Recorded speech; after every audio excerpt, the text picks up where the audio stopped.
नमस्कार, आदाब। मैं हूं मारिया शकील और आप देख रहे हैं ये खास कार्यक्रम जो सीधे आ रहा है डल लेक से। हम कश्मीर में हैं और कश्मीर को जन्नत कहा जाता है और जब जन्नत में चुनाव है तो हर एस्पेक्ट को बहुत ध्यान से देखना चाहिए। नज़ीर मेरे सहयोगी मेरे साथ हैं। नज़ीर, डल की जो खूबसूरती है और चिनार के वो दरख्त और उसके बीच में हम बैठे हुए हैं।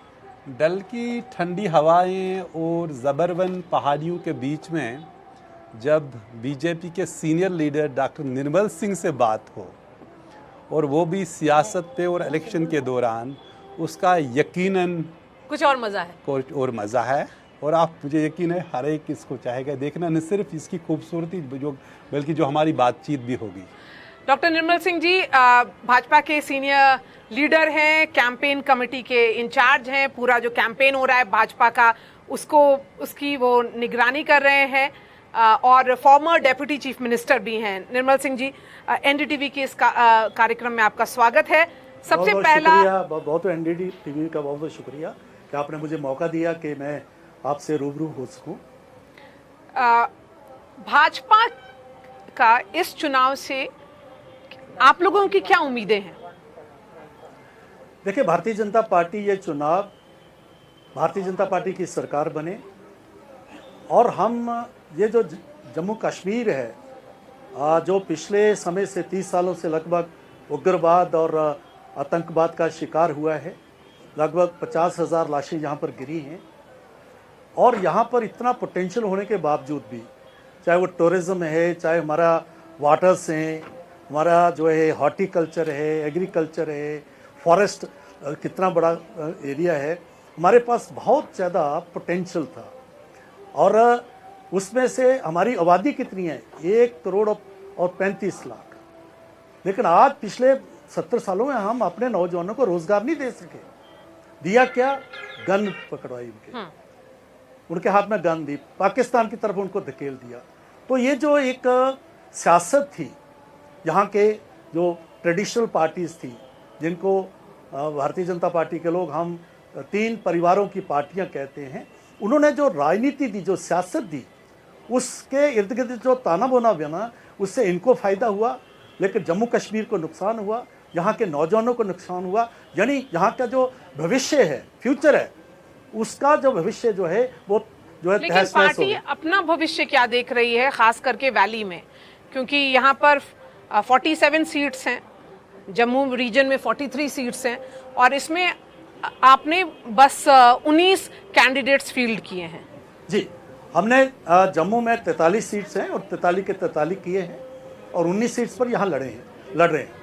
क्योंकि भारतीय जनता पार्टी पहले कई बार कैंडिडेट खड़ा करते थे, लेकिन वो खड़ा करने के लिए खड़ा करते थे।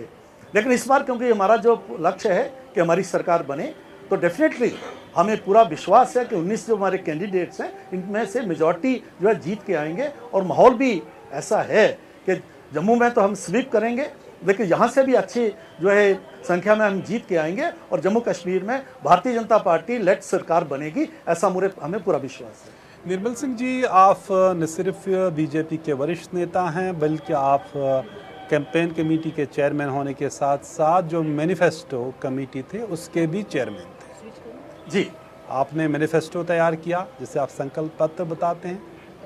उसमें कई चीज़ों की जिक्र है, लेकिन एक चीज़ की जिक्र नहीं है कि जो राज्य का दर्जा है, जो प्रधानमंत्री ने खुद 2 बार स्वयं यहाँ आके कहा, एक उधमपुर रैली में कहा, दूसरा यहाँ श्रीनगर में योगा दिन के पे इसी डल झील पे कहा।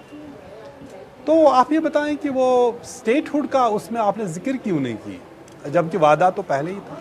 देखिए नजीर साहब, आपने खुद ही कहा है संकल्प पत्र है। ये हमारा जम्मू कश्मीर के बारे में विजन है।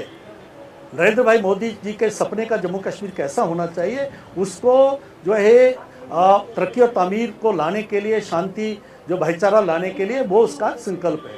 लेकिन स्टेटहुड जो है वो तो एक टेक्निकल बात है और जब प्रधानमंत्री ने कह दिया तो उसको संकल्प पत्र में लाने की कोई आवश्यकता नहीं है, वो तो होगा ही। लेकिन आप लोग कोई टाइमलाइन तो दे सकते थे। देखिए, वो आम लोगों में ये जो मुद्दा है, ये नेशनल कॉन्फ्रेंस, पीडीपी और कांग्रेस का ही मुद्दा है, या दूसरे छटपट जो है पार्टियां इस बात के, और किसी का मुद्दा नहीं है। क्योंकि उनको फर्क नहीं पड़ता कि जी आप कहते स्टेटहुड मुद्दा है पार्टियों का, आम आदमी का नहीं। हाँ, वही कुछ क्वेश्चन लेता हूँ, आम का नहीं है। आम आदमी क्या नहीं चाहता स्टेट होना चाहिए? स्टेट तो उनको पता आएगी, जब प्रधानमंत्री ने विश्वास दे दिया तो आएगी। और लेकिन इनको लगता है कि मैं चीफ मिनिस्टर बनूंगा, मेरा प्रोटोकॉल कहाँ रहेगा, मिनिस्टर का कहाँ रहेगा, एमएलए का कहाँ रहेगा। अरे भाई, चीफ मिनिस्टर ने भी काम वही करने हैं। हाँ, कुछ पावर्स कम हैं तो डेफिनेटली इलेक्शंस के बाद जब भी अप्रोप्रिएट टाइम आएगा स्टेटहुड आएगी। जब प्रधानमंत्री ने कश्मीर घाटी में आके कह दिया तो हमें विश्वास करना चाहिए। लेकिन जाती तौर पे एक खुद जो आप रियासत के डिप्टी सीएम रहे हैं, असम्बली के स्पीकर भी रहे हैं, आप क्या खुश हैं यूटी स्टेटस में या आप चाहते हैं ये बदलना चाहिए? क्योंकि कई लोगों से बीजेपी की मेरी जो बात हुई थी इलेक्शन से पहले, उनने कहा कि एक इंटरिम था, जम्मू कश्मीर स्टेट था, स्टेट रहेगा। देखिए, मैं नहीं कह रहा भी नहीं मिलना चाहिए। हमने कहा कि मुद्दा जो है इतना अहम नहीं है, और जब प्रधानमंत्री ने विश्वास दे दिया तो वो तो आने ही वाला है, इसमें दो राय है ही नहीं, वो तो आएगा ही आएगा। लेकिन संकल्प पत्र में इस प्रकार का जो मेंशन करना, मुझे लगता है संकल्प पत्र में वो है तो हमारा फ्यूचर विजन क्या है जम्मू कश्मीर के बारे में, जो यहाँ पर तरक्की तामीर के लिए यहाँ अलग अलग जो जिस पोटेंशियल्स की मैं बात कर रहा हूँ उसको एक्सप्लॉइट कैसे करेंगे और लोगों को किस प्रकार से नौजवान को रोजगार देंगे। जैसे आपने उसमें संकल्प पत्र में आतंक के खिलाफ लड़ने की बात की है, वो भी तो गवर्नमेंट की कमिटमेंट है कि आतंकवाद का सफाया करना है। अगर उस तरह की कमिटमेंट्स इसमें है संकल्प पत्र में, स्टेटहुड की क्यों नहीं बात है जो आप कहते हैं देना है? पार्लियामेंट में भी बताया सरकार ने, पार्लियामेंट से भी बाहर भी बताया सरकार ने, बीजेपी वादाबंद है, तो फिर उसमें क्यों नहीं? देखिए, पार्लियामेंट में कह दिया, उससे बड़ी जगह तो नहीं है। संकल्प पत्र में आ भी जाता तो पार्लियामेंट से ज्यादा तो नहीं हो सकता ना। और प्रधानमंत्री ने जब कह दिया और कश्मीर में क्या कल भी कहा उन्होंने, इस प्रकार के कोई मुद्दा इतना जो है मुद्दा वहां पर आना ही चाहिए। लेकिन निर्मल सिंह जी, आप लोगों ने लेफ्टिनेंट गवर्नर का पावर भी बढ़ाया है। जब उनके पावर्स एक तरफ बढ़ रहे हैं, स्टेटहुड का कोई टाइमलाइन नहीं है, तो माइंड में डाउट तो होगा लोगों के कि क्या आपका इंटेंशन है। जब तक यूटी है तब तक तो अगर पावर्स बढ़ाई हैं, क्योंकि पहले फाइल जो है दिल्ली जाती थी, जो है कि ट्रांसफर की फाइल छोटी मोटी जो बात जाती थी आज यही हो रही है, तो उससे टाइम भी बचेगा। लेकिन जब स्टेटहुड आएगी ये सारी चीजें ये कहा जा रहा है कि सेंटर का ये एम है, आप लोगों की एक स्ट्रैटेजी है कि जिस तरह से आप दिल्ली में एक कंफ्यूजन अभी तक बना हुआ है कि lieutenant governor versus Delhi government में लड़ाई चल रही है। सिलेक्टेड एक लेफ्टिनेंट गवर्नर है, इलेक्टेड सरकार है, लेकिन पावर नहीं है। उसी तरह से सेंटर जम्मू एंड कश्मीर को भी कंट्रोल करना चाहती है लेफ्टिनेंट गवर्नर की ऑफिस के थ्रू।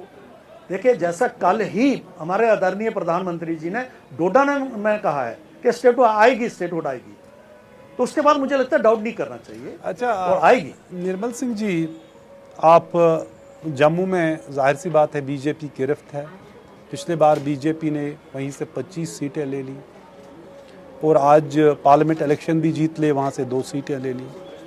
लेकिन जम्मू में एक बड़ा चैलेंज रहा आप लोगों को पिछले 2-3 साल से, वो था जब रोजगार देने की बात थी, रिक्रूटमेंट स्कीम्स हुए और अक्सर वहाँ लोग सड़कों पे होते थे।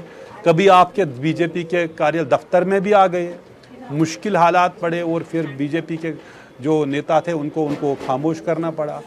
तो उस मुद्दे को कैसे आप देखते हैं? क्योंकि इलेक्टेड गवर्नमेंट नहीं है तो उसमें कई जॉब स्कैम्स हुए, सीबीआई इंक्वायरी करनी पड़ी। देखिए, ऐसा है, ये ठीक बात है कि अभी जब से जहाँ एलजी का रूल आया है, एक दो जगह टाइम ये इस प्रकार की बात आई है, उसके इंक्वायरीज भी हुई, जैसे सब इंस्पेक्टर्स के थे, काफ़ी एक्शन भी हुए, तो है ये बाकी प्रदेशों में भी हुआ है, यहाँ पर भी हुआ है। और अच्छी बात यह है सरकार ने इस पर कार्रवाई की और जो कल्प्रेट से वो पकड़े गए। जहाँ वहाँ प्रोटेस्ट थे, ये भी लोग आके कई बार प्रोटेस्ट किए हैं, लेकिन ज़्यादा प्रोटेस्ट हमारे जो डेली वेजर्स थे, डॉक एम्प्लॉइज़ थे, या दूसरे लोग थे, उन्होंने किए हैं। और आपको याद होगा कि ये सारे वो लोग हैं, नज़ीर साहब आप तो भली भांति जानते हैं, जो 2014 से पहले जो है उनको नौकरी का झांसा देकर रिक्रूट किया गया। मैं महाराज जी के ध्यान में लाना चाहूँगा कि 1 लाख के लगभग लोग हैं जो इस प्रकार के लोग थे, जिनको जो ऑफिस में कागज़ के लिए, पेन के लिए, स्याही के लिए कुछ फंड्स रहते हैं, उनमें से इनको नौकरी दे दी, नौकरी के नाम पर जो है उनको झांसा दे दिया, उनकी शादियां होगी, आज उनके बच्चे हैं, आज जो है डिपार्टमेंट्स यही लोग चला रहे हैं। फिर क्या हुआ कि जब हमारा वक्त आया तो ये ज़रूर बात थी कि जो है ये एनसी के और कांग्रेस के वक्त के हैं, तो इसका हम क्यों, कुछ लोग कह रहे थे, हमने कहा नहीं, क्योंकि हमारी जिम्मेवारी है। फिर SRO 520 बनाया, लेकिन तब तक उसको लागू होता, तब तक क्या हुआ, सरकार टूट गई। उसके बाद एलजी सरकार में मिनिमम वेज के आधार पर इनको 9,000 9,500 जन देना शुरू किया है। हमारा मानना है कि अभी जो है ये सफिशिएंट नहीं है।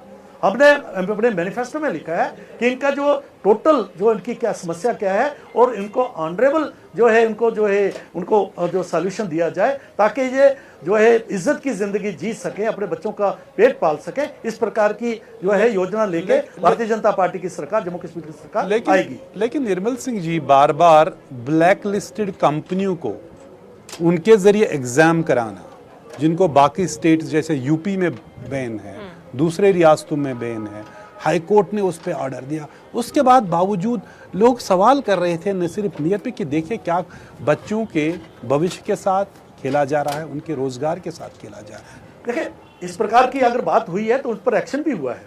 ये ठीक बात है कि अगर उन्होंने गड़बड़ की है जिस प्रकार से, इस प्रकार से, और एक बच्चा जो है तैयारी करता, मैं खुद टीचर रहा हूँ और हमारे भी बच्चे हैं, अगर वो तैयारी करने के बाद अगर इस प्रकार से उनके साथ होता है तो डेफिनेटली बहुत कष्ट होता है। तो इसलिए उन पर एक्शन भी हुआ है और उन पर जो है उनको सजा भी मिली है, जब मिलेगी। हमने इस मैनिफेस्टो में प्रॉमिस किया है यूथ के साथ कि ट्रांसपेरेंसी से लोगों को रिक्रूट देंगे। 5 लाख जॉब्स हम देने की हमने वायदा किया है। 1 लाख जो है सरकारी नौकरियों में और 4 लाख जो है यहाँ पर जो प्राइवेट सेक्टर को बाहर के हम क्रिएट करेंगे, इस प्रकार की बात है। तो उसमें ट्रांसपेरेंसी की बात हमने स्पेशली, शायद जो आपने प्रश्न किया है, इसके मद्देनजर ही कहा है कि हमारी सरकार आएगी, इसके ऊपर जो है हमारा पूरा ध्यान रहेगा कि बच्चों के भविष्य के साथ कोई खिलवाड़ ना कर सके। जैसा लास्ट टाइम हुआ कि आप लोगों को सरकार बनानी पड़ी पीडीपी के सपोर्ट से, इस बार उन लोगों ने साफ तौर पे कह दिया है कि कोई भी जो रीजनल प्लेयर्स हैं यहाँ पर वो आपके साथ कोई भी नाता नहीं रखेंगे। पोस्ट पोल सिनेरियो अगर ऐसा होगा तो किस तरह से भाजपा अपना नंबर जुड़ा पाएगी? देखिए, एक तो भारतीय जनता पार्टी अपने बलबूते पर सरकार बनाएगी, अगर नहीं हुआ वो तो। और अपने गृह मंत्री जी आए थे, जब उन्होंने मैनिफेस्टो रिलीज किया तो उनको ये प्रश्न मीडिया की तरफ से आया था। उनका कि 3 पार्टीज का उन्होंने नाम लिया। एक जो 3 परिवार पार्टियां जो है, नेहरू इंदिरा गांधी परिवार वाली पार्टी कांग्रेस, अब्दुल्ला परिवार वाली एनसी और मुफ्ती परिवार वाली टीडीपी। इसके अलावा जो है उन्होंने कहा कि हम अगर होगा इस प्रकार सिचुएशन, लेकिन जो लोग भारतीय जनता पार्टी का जो एजेंडा है, जो हमारा विजन है, जो आज तक हमने 5 अगस्त 2019 के बाद यहाँ किया है, उसके साथ मेल नहीं खाती सोच वाले लोग होंगे, उनसे कतई भी हम जो है उनके साथ कोई कॉम्प्रोमाइज करने का इस प्रकार का तो भाजपा रिग्रेट करती है पीडीपी के साथ अलायंस? देखिए, उस समय सिचुएशन ऐसा था, एक एक्सपेरिमेंट हुआ था और उस समय कहूँगा प्रधानमंत्री नरेंद्र भाई मोदी जी ने एक मौका दिया। आपको याद होगा पाकिस्तान में प्रधानमंत्री जब उन्होंने ओथ में भी मियां नवाज शरीफ को बुला लिया था और उनके घर भी चले गए थे, तो उन्होंने एक मौका दिया, यहाँ भी मौका दिया और सरकार ठीक भी चली। लेकिन अल्टीमेटली जो है जिस प्रकार से यहाँ पर फिर पोलराइजेशन की बात शुरू हो गई, लगा पे नहीं अभी नहीं चलेगी, तो हमने इसलिए हमने सपोर्ट को विड्रॉ किया। लेकिन उस समय मैंडेट ऐसा था, सिर्फ भारतीय जनता पार्टी और पीडीपी के मिलकर ही सरकार बन सकती थी, और इसलिए हमने एजेंडा अलायंस बनाया और गवर्नेंस एजेंडा था। उन्होंने भी अपने जो कंटेस्टियस जो इश्यूज थे उनको बैक बर्नर पर रखा और हमने भी रखा, और 3 साल हमने सरकार चलाई और काफ़ी डेवलपमेंट के काम उस समय आए हैं। लेकिन बाद में जिस प्रकार की सिचुएशन बढ़ गई, डेफिनेटली हमें उसका जो है वो विड्रॉ करना पड़ा, उनका जो है सपोर्ट विड्रॉ करना पड़ा। निर्मल सिंह जी, आपने बताया कि 3 पार्टियों के बगैर, पीडीपी, एनसी और कांग्रेस के बगैर आप किसी से हाथ मिला सकते हैं पोस्ट पोल अलायंस के तौर पे। एक अहम चैलेंज जो भी है वो सिर्फ आपका नहीं है बल्कि जम्मू कश्मीर की सुरक्षा का है। वो है जो मिलिटेंसी का जो थिएटर है वो कश्मीर से हटके, यहाँ तो ख़त्म नहीं हुआ लेकिन जम्मू की तरफ है, जो पिछले 18 साल से बिल्कुल मिलिटेंसी से मुक्त था। जैसे पूंछ राजौरी में से लेके ये शुरू हुआ अक्टूबर 2021 से, और आज भी कुठवा में इनकाउंटर चल रहा है। कल ही किश्तवाड़ में हुआ, डोडा में हुआ, यासी में। तो अपोजिशन ये इल्ज़ाम लगाती है, तो देखिए ये तो आतंक की बात कर, आतंक की सफाया की बात की है। उन्होंने आतंक वहाँ लाया जहाँ बिल्कुल आतंक से इलाका साफ था, जम्मू रीजन। देखिए डीजी साहब, आप तो क्योंकि इस सिचुएशन को जानते हैं, देखिए पहले आतंकवाद था जहाँ लोकल रिक्रूट्स रहते थे, टेररिस्ट रहते थे, ठीक है, और आज और कमांडर्स रहते थे, 5-5, 6-6 लाइन के उनकी हायरार्की रहती थी। आज आपको दिखती नहीं है। आज कश्मीर घाटी से बाद में उन्होंने टारगेट के लिए के ऊपर एक हाइब्रिड टेररिज्म उन्होंने शुरू किया, वो भी फेल हुए। अभी पाकिस्तान ने, आपने देखा होगा जितने भी लोग मारे जा रहे हैं ये पाकिस्तान के रेगुलर्स हैं, आर्मी के रेगुलर्स हैं, कमांडोज हैं। अच्छा, आप कहते हैं पाकिस्तान के रेगुलर है, हाँ कमांडोज हैं, और वो लोग जो आके अंदर घुसा के उन्होंने कितनी संख्या होगी जम्मू में? ये देखिए मैं कह नहीं सकता क्योंकि मेरे पास जानकारी नहीं है, लेकिन पीछे कई फिगर्स आई, लोगों ने बहुत बढ़ा चढ़ा के भी की है, लेकिन डेफिनेटली वो हैं यहाँ पर। मेरी अपनी कॉन्स्टिट्यूंसी जो थी मेला में, एक अमरजीत नाम के एक व्यक्ति का गला रेता गया था, लेकिन वो सारे इतने हाईली ट्रेंड कमांडोज हैं पाकिस्तानी आर्मी के, वही लोग थे। और आप देखेंगे कि आज एक महीना पहले इस प्रकार की सिचुएशन थी, आज आपको वो दिखती नहीं है। कहाँ छुपे हुए हैं? तो हमारी आर्मी, हमारे सुरक्षा बल, पुलिस जो है उसके ऊपर इनकाउंटर उनके कर रही है। लेकिन क्यों हुआ, प्रश्न ये पैदा होता है क्योंकि कश्मीर में जिस प्रकार जम्मू कश्मीर में लोकसभा में इतना ज़्यादा वोट पड़ा और कश्मीर के लोगों ने भी अपना विश्वास, जो बाइकाट की काल होती थी, आज जमायत इस्लामी जैसे लोग भी कहते हैं कि हम इलेक्शन लड़ेंगे। तो ये सबसे ज़्यादा नुकसान जो हुआ है वो पाकिस्तानी एजेंडे को हुआ है कि वो करना चाहते थे कि जम्मू कश्मीर के लोग और खासतौर ठीक है, वो उस पर हम जमात इस्लामी पे ज़रूर आ जाएंगे, लेकिन क्या ये बड़ा सिक्योरिटी फेलियर नहीं है? जम्मू रीजन जो बिल्कुल आतंक मिलिटेंसी से फ्री था, अब मिलिटेंसी का गढ़ बना है। जंगलों में वो हैं और आम जगहों पे हम हैं। जैसे जंगलों, कल ही किश्तवाड़ में जब प्राइम मिनिस्टर को वहाँ आना था, इतनी बड़ी सुरक्षा थी, आर्मी पे एम्बुश अटैक हुआ, 2 सेना के लोग मारे गए, 2 जख्मी, अभी भी ऑपरेशन वहाँ जारी है। क्या ये सुरक्षा क्या फेलियर नहीं है? देखिए ये प्रॉक्सी वार है और टेररिज्म जो है ये प्रॉक्सी वार, उन्होंने एक जो उसको एक रास्ता अपनाया है। और पाकिस्तानी को रेगुलर या रिटायर के फौजी अफसर या ट्रेन को टेररिस्ट वहाँ से आके पहाड़ पर चढ़ जाता है और उस ताक में रहता है कि कब कोई किसी की वो टारगेट क्लिक करे। लेकिन आप देखो इतना प्रचार हो रहा है, प्रधानमंत्री नहीं आते, आम लोग गांव गांव जाके प्रचार कर रहे हैं, लेकिन वहाँ नहीं कर पा रहे क्योंकि हमारी फौज ने, हमारे जो सुरक्षा बलों ने बिल्कुल पहाड़ों को घेरा हुआ। कहीं ना कहीं वो कायरों की भांति आते हैं, दुप के आके किसी स्ट्राइक कर देते हैं तो कामयाबी उनको कभी मिलती है, लगता है वो जीत रहे हैं। लेकिन जिस प्रकार के वो जो है कायरों की भांति आ रहे कर रहे हैं और लोगों में इतना विश्वास है। आप देखेंगे 18 को पोलिंग होगी, छात्रू इंटीरियर में पड़ता है, जहाँ बसंतगढ़ इंटीरियर में पड़ता है, जाते रास्ते में जाते जरूर 1-2 किलिंग्स की, लेकिन वो जो हीरानगर के कठुआ के लोग थे वही मारे गए थे वो। तो इसलिए वो जो है छुटपुट जो घटनाएं हैं, क्योंकि ये भागते भागते जो होता है ना, जो कायर जैसे होता है भागते हुए करता है, इस प्रकार की बात है। लेकिन टेररिस्ट में जिस प्रकार के पहले था, हाइड आउट्स होते थे, लोगों के घरों में उनको शेल्टर मिलता था, खाना मिलता था, ट्रेनिंग मिलती थी और लोग उनको बस, वो इस प्रकार की बात जम्मू में तो छोड़िए, कश्मीर में भी आज उनको नहीं मिल रहा है। लोग जो हैं वही इन्फॉर्म कर रहे हैं, जम्मू के कश्मीर के लोग, जम्मू के लोग जो इन्फॉर्म करें वहाँ टेररिस्ट छुपे हुए हैं। तो ये सिचुएशन है, ये 90s की सिचुएशन नहीं है, ये 2024 है और ये आखिरी मरहले पर जो है टेररिज्म है। राशिद इंजीनियर को आप कितना इंपॉर्टेंट फैक्टर समझते हैं, क्योंकि उनकी जो रैलीज हैं, जो पब्लिक मीटिंग्स हैं, उसमें भीड़ काफ़ी जुड़ रही है और ख़ास करके युवाओं में उनका एक बहुत क्रेज़ दिख रहा है? ये पहला सवाल। और दूसरा सवाल ये है कि इस बार रिकॉर्ड नंबर ऑफ इंडिपेंडेंट्स हैं, तो ये कहा जा रहा है कि भाजपा डायरेक्टली नहीं तो इनडायरेक्टली पावर की तरफ कोशिश कर रही है। देखिए ऐसा है कि सबसे बड़ा ये सब कुछ जो सिचुएशन है, आपको याद होगा कि पंचायत इलेक्शंस यहाँ पर कई सालों से नहीं हुए, डीडीसी बीडीसी नहीं हुए, तो हमारा मानना था, प्रधानमंत्री जी का मानना था कि नई लीडरशिप उभरनी चाहिए, क्योंकि पहले 2-3 परिवार ही काम करते थे, उन्हीं को जिसको वो टिकट देते वही खड़े होते थे। आज ये जो है इतने इंडिपेंडेंट्स आ रहे हैं, अलग अलग लोग आ रहे हैं। इंजीनियरशिप की आपने बात की, जमायत इस्लाम की बात जो नज़ीर साहब से अभी कर रहे थे, अगर आ रहे हैं, एक तो जमहूरियत की जो है जो विजय है ये, दूसरा भारत के संविधान की ये विजय है, सबसे टोटल मिला के इस पर किसी का डिसएग्रीमेंट नहीं हो गया। बाकी है चैलेंज उनको है जो बार बार उनको जो है बीजेपी के साथ जोड़ रहे हैं, कोई आरएसएस के साथ जोड़ रहे हैं, जो है वो उनको हमारे साथ जोड़ रहे हैं। तो बीजेपी सभी के लिए चैलेंज है, बीजेपी, ठीक है। और एक दूसरे का, क्योंकि जो सेपरेटिस्ट और जो लूज एक्सेशन में विश्वास करने वाला वोटर है, उसमें से सेंध एक दूसरे की लगा रहे हैं। जहाँ नेशनलिस्ट वोटर है, पूरा इंडिया वोटर है, जो तरक्की तामीर वो चाहता है, वो भारतीय जनता पार्टी के साथ है, उसके लिए हमें इनकी कोई चिंता नहीं है। जो यहाँ डिलिमिटेशन हुई उसके बाद कई लोगों ने बताया कि देखिए ये जेरीमेंडरिंग हुई, उस तरह से डिलिमिटेशन हुई कि एक पार्टी को फ़ायदा पहुँचाना, क्योंकि इलेक्टेड गवर्नमेंट नहीं थी। क्या यकीनन आपको वो एडवांटेज बना है या कहीं जैसे बहू की कॉन्स्टिट्यूंसी में बताऊं, जम्मू की एक डिसएडवांटेज भी है, वो आपके लिए खड़ा कर रहा देखिए है। जो ये पहली बार जो डिलिमिटेशन हुआ है ना, जो पैरामीटर्स रहते हैं डिलिमिटेशन, उसके बेस पर हुआ है। पॉपुलेशन, टेरेन, टोटल एरिया और एक्सेसिबिलिटी के ऊपर। पहले नहीं था, पहले नहीं था।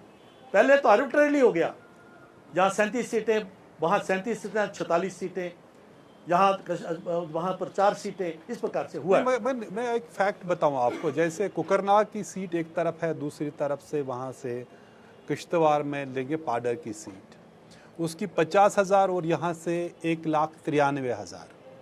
गुरेज की कितनी है? मैं वही कहता हूँ, अगर आप देखिए कि इसकी सुरन कोट की तो 1,92,000। तो मैं मानता हूँ जैसे बनी की जैसे नहीं मैं सुरन कोट की सुरन कोट की आज की सीट जो है 1,92,000 वोट पर। नहीं वोट तो 1,17,000 या कुछ ऐसा है। हाँ, 1 लाख के लगभग बनी है सारी। हाँ, लेकिन कहीं 50,000 और कहीं 1-1.5 लाख, तो वो अंतर तो है, उसमें दो राय नहीं। पहले बहुत ज्यादा होता था। मैं वही कहता हूं, सीट सबसे बड़ी सीट थी, 1,05,000 पर थी, और जम्मू वेस्ट की 2.25 लाख पे थी। गांधीनगर के तो पहले रहा है। हो सकता है, मेरे पास फिगर्स नहीं है इसलिए मैं आपकी बात को काट नहीं सकता, लेकिन फिर भी काफी बैलेंस हुआ है, और जो पैरामीटर्स रहते हैं डिलिमिटेशन, उसके बेस पर हुआ है। डिलिमिटेशन पर भी ऑफ कोर्स एक सवाल हमेशा रहा है कि आपका लार्जर इंटेंशन क्या था। बस आखिरी सवाल ये होगा निर्मल सिंह जी कि इस चुनाव से क्या भाजपा एक जनरेशनल शिफ्ट की भी कोशिश कर रही है जम्मू एंड कश्मीर में, अपने ऑर्गेनाइजेशन के पॉइंट ऑफ व्यू से? डेफिनेटली ये सिर्फ यही नहीं कर रही।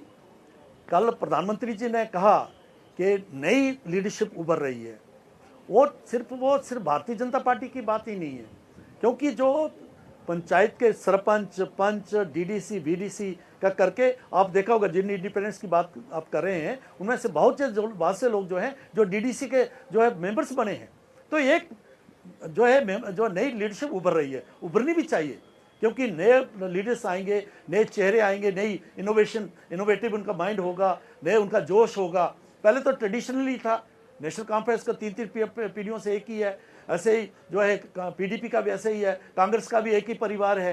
तो अगर वो रियल डेमोक्रेसी नहीं है, और भारतीय जनता पार्टी नेतृत्व सरकार ने, केंद्र ने, मोदी जी ने जहां ग्रास रूट लेवल के ऊपर जो जिस प्रकार से डेमोक्रेसी को ले जाने की कोशिश की है, इसी प्रकार से ऊपर भी वो लोग उभर के आए और जो है अपने जम्मू कश्मीर की कमांड संभाले, इस प्रकार की कोशिश। निर्मल सिंह जी, मैं आपसे आखिरी सवाल ये पूछूं कि आप हमेशा से बिलावर से आप इलेक्शन लड़ रहे थे, आज बहुत सालों बाद इलेक्शन बाद मैं आपको देख रहा हूँ आप इलेक्शन नहीं लड़ेंगे, पार्टी ने फैसला किया किसी और को मैंडेट देंगे। इसी तरह के सीनियर लीडर हैं, कविंदर गुप्ता कहीं और हैं, लेकिन कुछ लोगों ने बवाल मचाया, पार्टी के खिलाफ रिवोल्ट भी किया, कुछ को आपने समझाया, वो समझ भी गए, कुछ नहीं समझे, रिज़ाइन भी किया। ये टिकटों की डिस्ट्रीब्यूशन में क्या मामला रहा कि बीजेपी को पहली बार जैसे एक डिसिप्लिन पार्टी बताया जा रहा है, जम्मू में बवाल का सामना करना पड़ा? देखिए 70-80s की याद करिए, हमें कैंडिडेट नहीं मिलते थे, ढूंढने पड़ते थे, और हारना तो पक्का था, लेकिन जमानत भी बचेगी नहीं बचेगी इसकी बात थी।